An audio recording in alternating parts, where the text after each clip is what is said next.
We're with Ellen Kalish of the Ravensbeard Wildlife Center in Saugerties, New York, in the newly built flight cage. But we're talking about owl pellets. So you have a bowl for us. Describe to us how these even come about.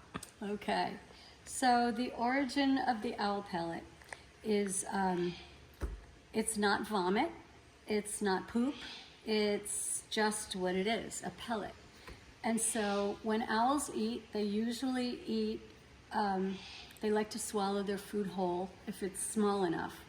And then if they get something too big, then they'll take pieces. So what happens in the digestion of the owl is that he starts to digest the whole mouse.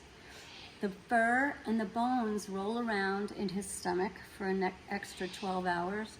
And then the next morning, before he can eat, he needs to throw up this capsule of fur that are covering all the bones. There you can see a little tooth. And so if you were to dissect one of these, you would find every bone that was in that mouse, and you can actually put the skeleton back together if you have a chart with the owl pellets. So it's a great way really to understand what kind of diet owls have. Now, is this true with all owls or just certain owls? All owls. Are there any other kind of birds that do this? Most raptors also have pellets. And they're not famous because they disintegrate much easier. And these tend to hold up in a rain, and they are obvious under a tree wherever an owl is raising babies or just resting. So they need to throw this up in order to be able to eat again.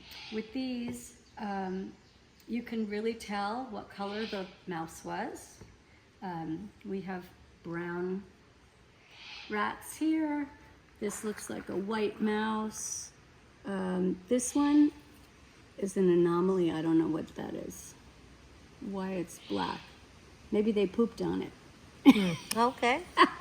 But all raptors, even crows, throw up pellets if they've eaten something with fur on it. So tell us a little about what you do here at Ravensbeard. So we are wildlife rehabilitators. We are not vets. We work very closely with our vets, and we take in injured, orphaned, or sick birds, from hummingbirds to bald eagles, and everything in between. So our goal is always to rescue and release. So if we can't rescue and release, we then will test the bird to see if he is a candidate for education. And if they are a candidate, that means they have a easier temperament. They're not freaked out at the slightest thing. And so if they pass all the tests, then we start working with them as ed birds and get them accustomed to people, and we do education.